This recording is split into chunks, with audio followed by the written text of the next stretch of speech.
Hi everyone, hope you are doing well from wherever you're watching this channel, depending on your time zone. Now finally, today was the final day for campaign. We have remained with 2 days to the next general election. So the remaining time is for just preparation ahead of the general election. So officially, the campaign have finished. No more campaigning. And we knew today, Railaodinga and William Samoei Ruto being front runners in this election. Of course, William Samoei Ruto was going to have his final rally at Nyayo Stadium.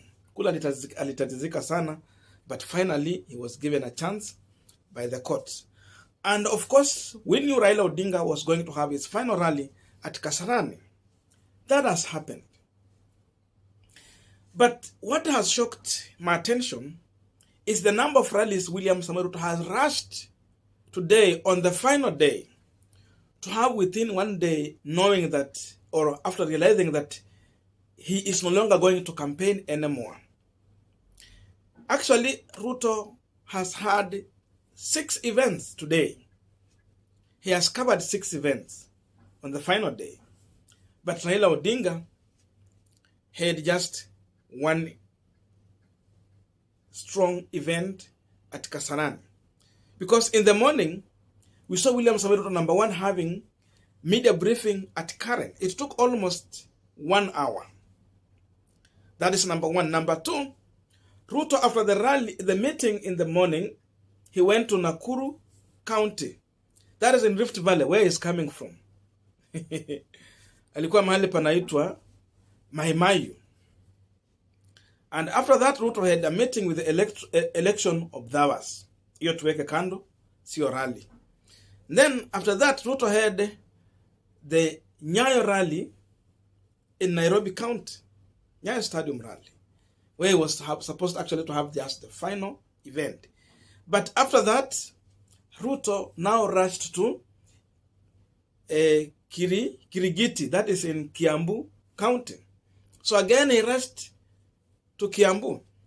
That means Ruto has had a rally in Rift Valley, Nairobi, and Mount Kenya region. That is Central region. Just in a single day.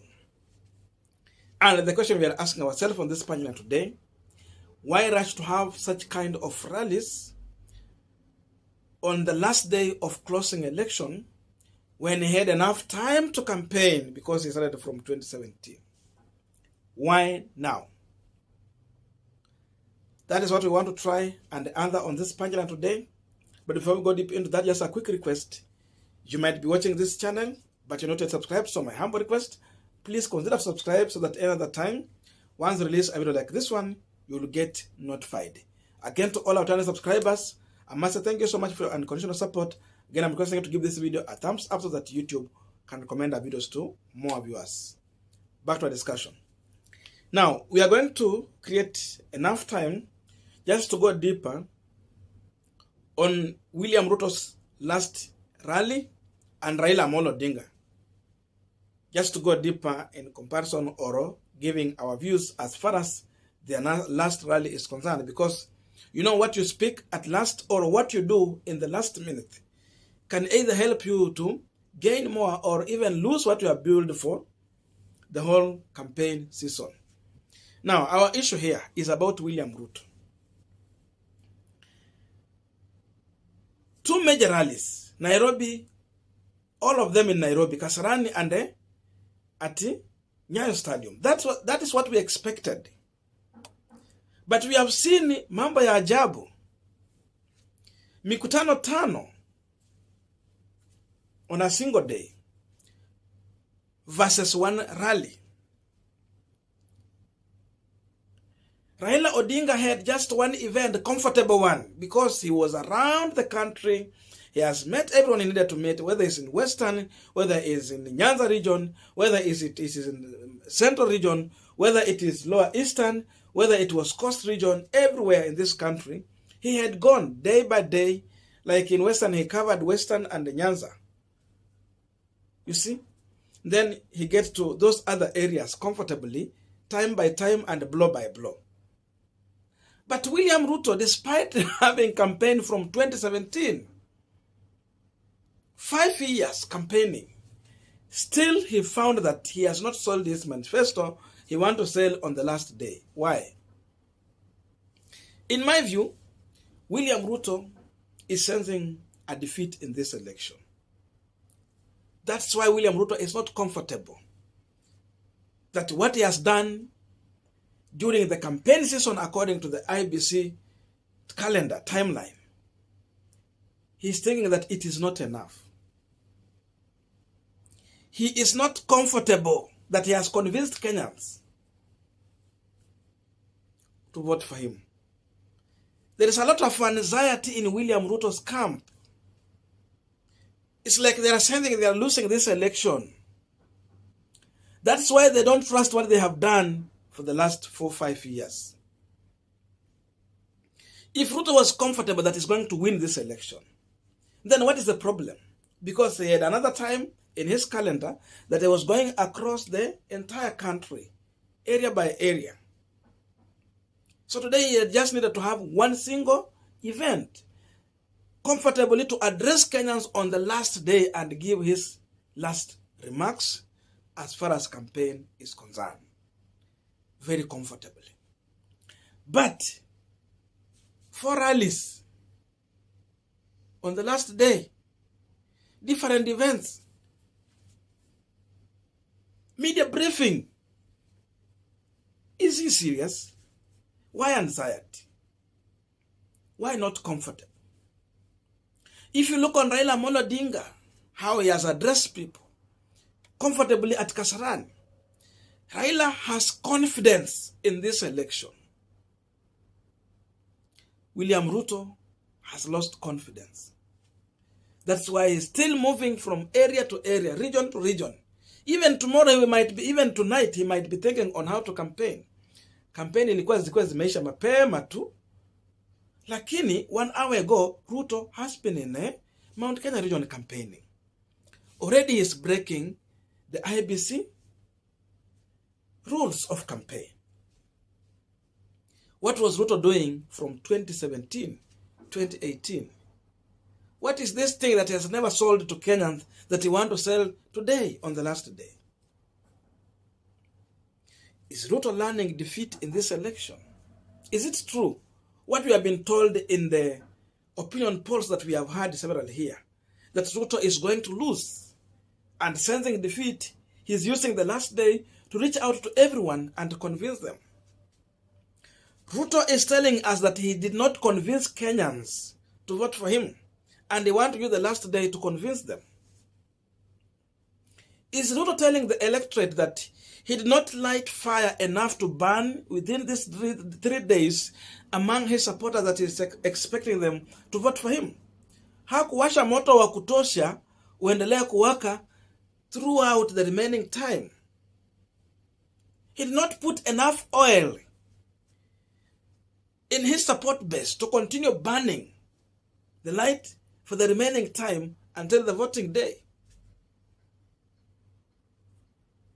Because if I compare, Raila is comfortable.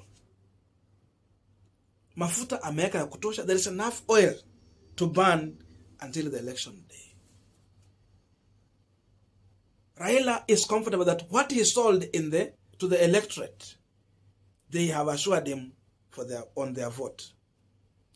Raila is comfortable that he has addressed Kenyans and seemingly Kenyans are ready to vote for him. That's why he had a single event, very powerful one, with one message to Kenyans.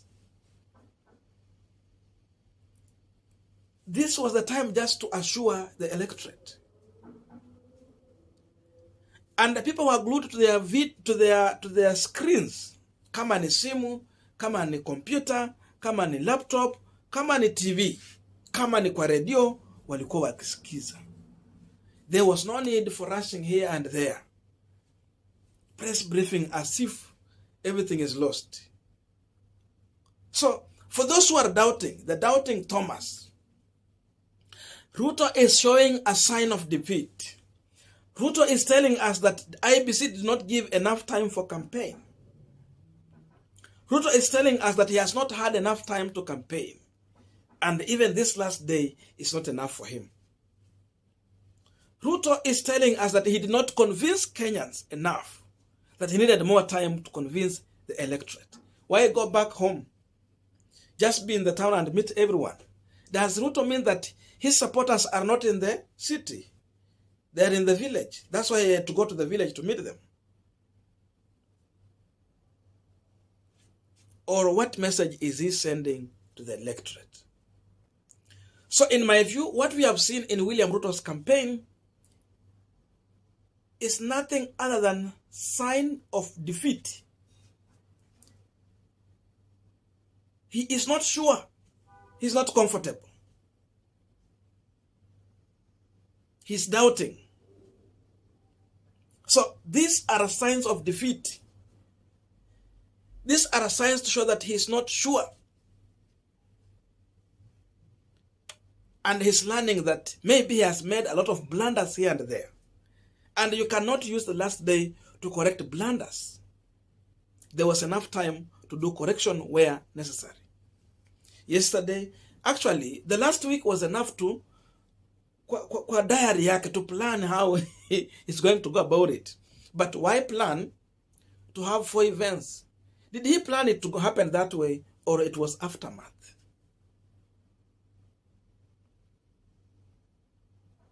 There is a problem in UDA party. They are not sure if they are winning this election. And the panic is real. Look at what Oscar Sudi shared. Barely 2 days to election.